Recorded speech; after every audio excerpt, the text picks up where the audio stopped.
नमस्ते मित्रों। आज मैं आपको संध्या के बारे में बताऊंगा। जैसा कि मैंने पहले बता चुका था कि पंच महायज्ञ के बारे में बताया था स्वामी दयानंद सरस्वती जी ने। तो पंच महायज्ञ में ब्रह्म यज्ञ आता है और ब्रह्म यज्ञ को ऋषि यज्ञ भी बोलते हैं। अब ब्रह्म यज्ञ के अंदर संध्या आता है।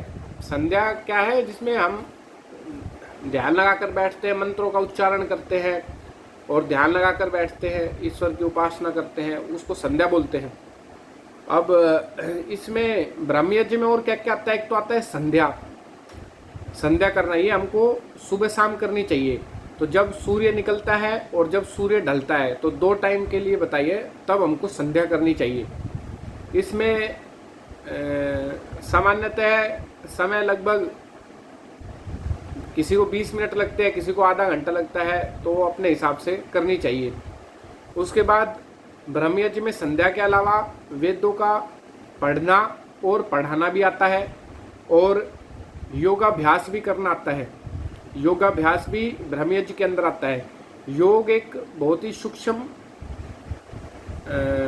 विधि है जिससे हमें तत्व ज्ञान होता है। इसमें सारी चीज़ आती है।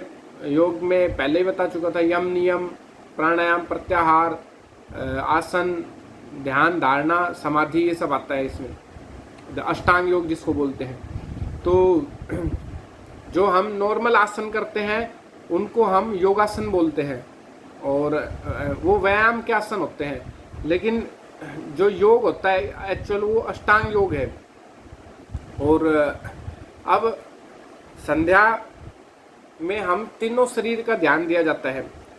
अब संध्या के मंत्र है वो हम अगर प्रैक्टिस करें 15-20 दिन में ही, आपको अगर डेली प्रैक्टिस करोगे तो याद हो जाएंगे। तो उसमें कोई ज़्यादा बड़ी बात नहीं है और इतने ज़्यादा मंत्र भी नहीं है, उसमें थोड़े ही मंत्र है।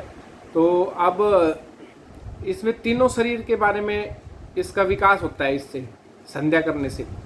अब संध्या करने से स्थूल शरीर का भी विकास होता है, सूक्ष्म शरीर का भी विकास होता है और कारण शरीर का भी विकास होता है।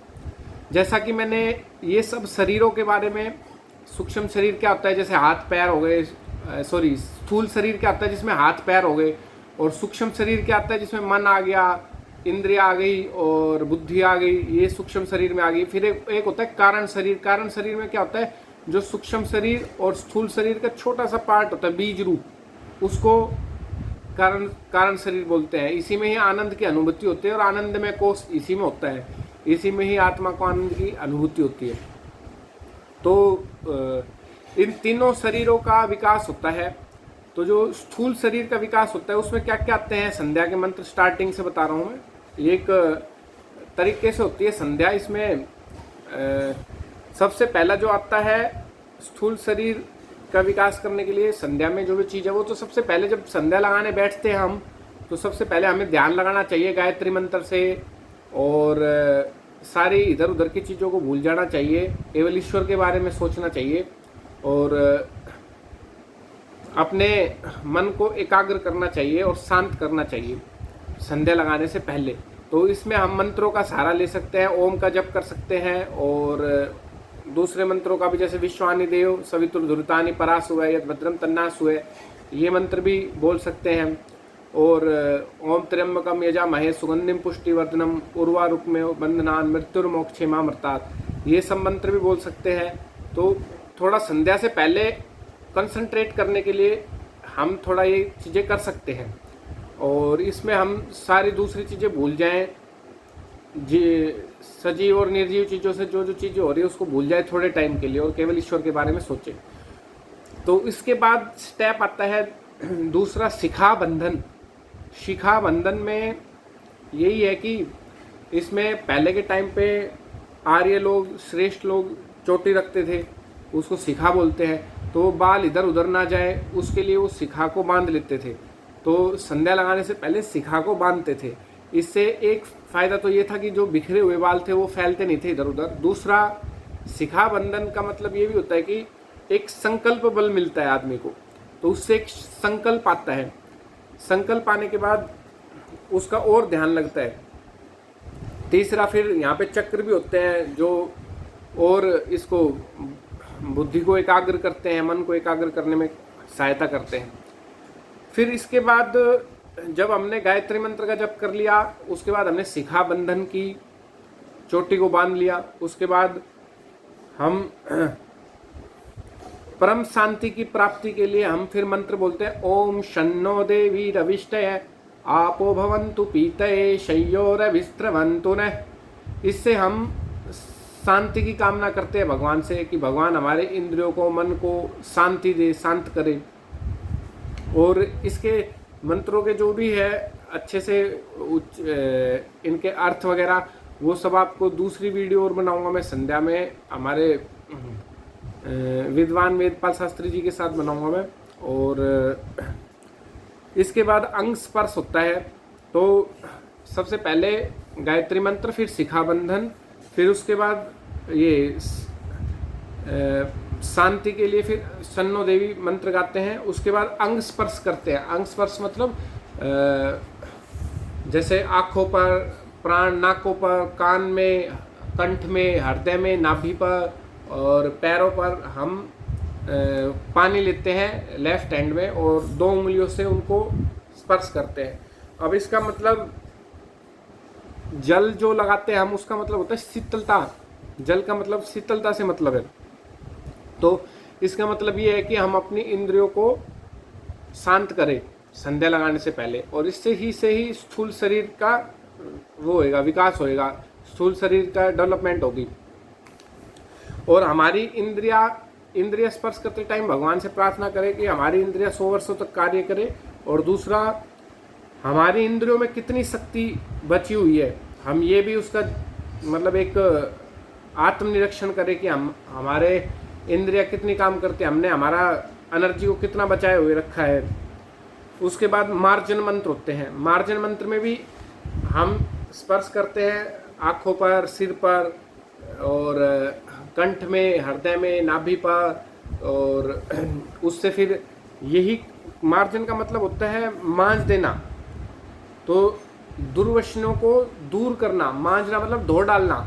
तो अपने जो भी दुर्व्यसन है हमारे अंदर, हमारे इंद्रियों के कारण, तो हम उसको खत्म कर रहे हैं। मार्जन का मतलब ये हो गया। तो ये मार्जन के मंत्र होते हैं। तो अंग स्पर्श में तो यही है, ओम वाक वाक, ओम प्राणे प्राणे, ओम चक्षु चक्षु, ओम श्रोत्रम श्रोत्रम, ओम नाभि, ओम हृदयम, ओम कंठ, ओम शिरः, ओम बाहुभ्याम ईशो बलम, ओम करतल कर पृष्ठे। तो ये अंग स्पर्श के मंत्र थे। ऐसे ही मार्जन के मंत्र है, ओम भू पुनाति शीर्षि, ओम भुव पुनातु नेत्रो, ओम स्वः पुनातु कंठे, ओम मह पुनातु हृदय, ओम जनः पुनातु नाभ्याम, ओम तपः पुनातु पादे, ओम सत्यम पुनातु पुनः शीर्षि, ओम खम ब्रह्म पुनातु सर्वत्र। तो ये मार्जन मंत्र है। ऐसे ही अब प्राणायाम के मंत्र आते हैं, ओम भू, ओम भुवः, ओम स्वः, ओम मह, ओम जनः, ओम तपः, ओम सत्यम। तो ये सब प्राणायाम के मंत्र हैं। अब इन प्राणायाम के मंत्रों में हम लंबा सांस भरते हैं अंदर और उसको रोक लेते हैं एक जगह पर, और फिर धीरे धीरे करके छोड़ते हैं। और इससे ध्यान भी लगता है। जैसे योग जब हम करते हैं, श्वास पे हमारा कंट्रोल आ जाता है। और योग जब हम करते हैं, अंदर भर के रखते हैं। आप खुद करके देखना प्रैक्टिकली।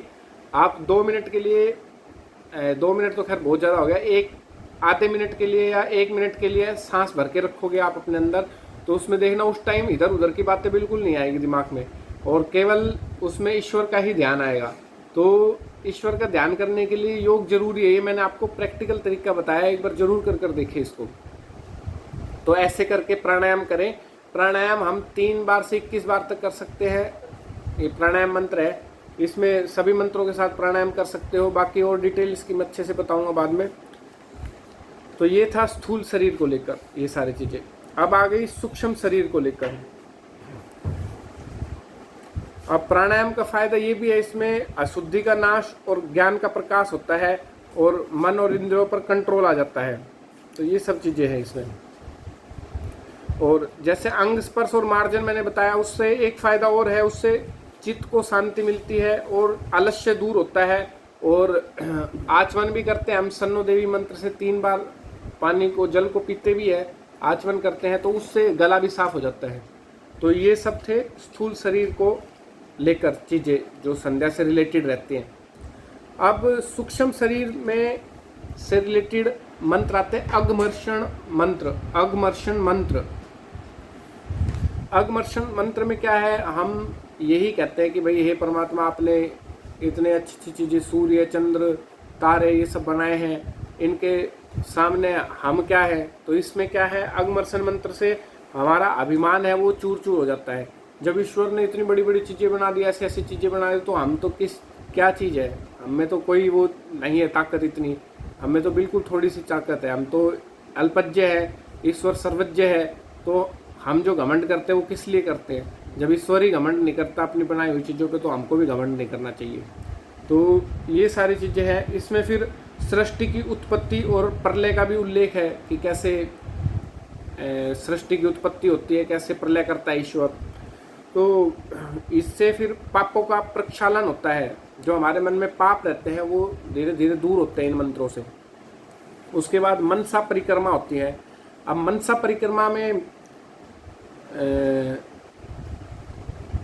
6 चीज़ों का, जैसे पूर्व पश्चिम दक्षिण उत्तर दिशा हो गई, फिर ऊपर और नीचे, इन दिशाओं के लिए 6 दिशाएं मानी जाती हैं, उनके मंत्र होते हैं। उनसे हम ये हमारे सूक्ष्म शरीर को, हमारे चक्रों को एक्टिव करने में काम करती है। तो इसका मतलब होता है मनसा परिक्रमा, इसमें हमारा मन भी कंट्रोल में होता है। तो ये थे सूक्ष्म शरीर के मंत्र। अब अगमर्षण मंत्र और मनसा परिक्रमा मंत्र, ये अगर हम डेली प्रैक्टिस करें 20-25 दिन, उसी में ही अपन को याद हो जाएंगे संध्या के मंत्र। और संध्या डेली सुबह शाम हमारे आर्य लोग सब करते थे। भगवान राम, भगवान कृष्ण और जितने भी श्रेष्ठ राजा हुए हैं, जो वेदों के मार्ग पर चले हैं, जो आर्य थे, आर्य हैं, वो सब लोग संध्या करते हैं। उन्होंने संध्या की थी। अब ये सारे चमत्कारिक बातें तो दिखा देते हैं जो पॉसिबल नहीं है, प्राकृतिक बातें, रामायण महाभारत की कथावाचक भी बोल देते हैं कई चीज़ें जो है प्राकृतिक चीज़ें हैं। तो उन सब से हटके, लेकिन अच्छी बातें कोई नहीं बताता कि भाई भगवान कृष्ण, भगवान राम संध्या करते थे, हवन करते थे और वेदों के हिसाब से चलते थे, वेदों का पठन पाठन करते थे, योगाभ्यास करते थे, और ये सब चीज़ें हैं उसमें। उसके अलावा अब मैं तीसरा बता रहा हूँ, कारण शरीर। जो सूक्ष्म शरीर में मैंने अगमर्षण मंत्र बताया, उसको भी वो ओम, ये मनसा परिक्रमा के भी मंत्र है। तो ये सब आपको याद हो जाएंगे, इसमें ज़्यादा बड़ी बात नहीं है। दूसरा कारण शरीर है। कारण शरीर की जो डेवलपमेंट होती है वो फिर संध्या के उपस्थान मंत्र से होती है। उपस्थान मतलब ईश्वर के समीप जाना। इसमें साइंटिफिकली बता रहा हूँ मैं, ये आपको आज आध्यात्मिक वैल्यू बता रहा हूँ संध्या की। तो इसमें विवेक ख्याति होती है। विवेक ख्याति मतलब बुद्धि, ऋतंबरा प्रज्ञा बुद्धि हो जाती है, मतलब बुद्धि बहुत तीव्र गति से चलती है। जो लोग अच्छे से सारी चीज़ फॉलो करके संध्या करते हैं, तो उनको उपस्थान मंत्र में का मतलब यही है कि कारण शरीर में की डेवलपमेंट होती है, और जो ऋतंबरा बुद्धि होती है, जो मेधा बुद्धि होती है, जो प्रज्ञा बुद्धि होती है, वो एक्टिव हो जाती है इंसान की।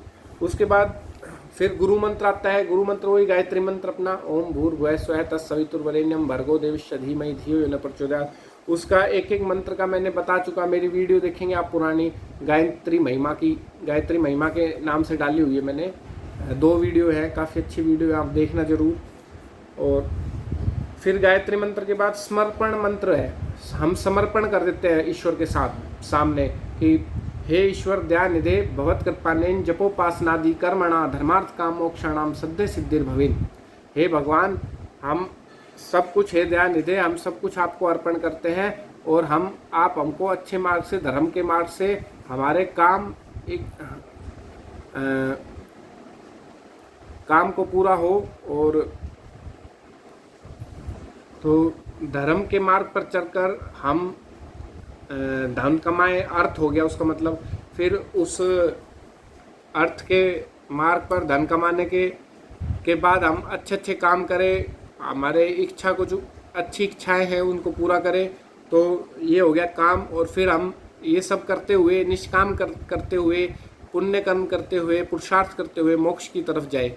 तो ये था समर्पण वाक्य ईश्वर को। फिर सबसे जिसमें पूरा समर्पण कर देते हैं वो लास्ट मंत्र होता है संध्या का, ओम नमः संभवाय च मयो भवाय च नमः।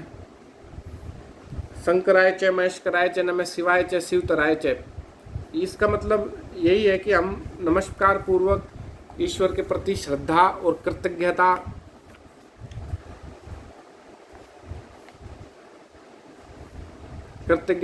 उनकी जो वो है श्रद्धा को दर्शा रहे हैं और कृतज्ञता को दर्शा रहे हैं। इसका मतलब ये है इसमें हम अपने ईश्वर के तरफ पूरा समर्पित कर देते हैं। उसके बाद फिर लास्ट में ओम शांति ही शांति ही शांति। अभी 3 बार शांति शांति शांति बोला जाता है। इसका मतलब 3 प्रकार के दुख होते हैं, उनसे हमको छुटकारा मिले।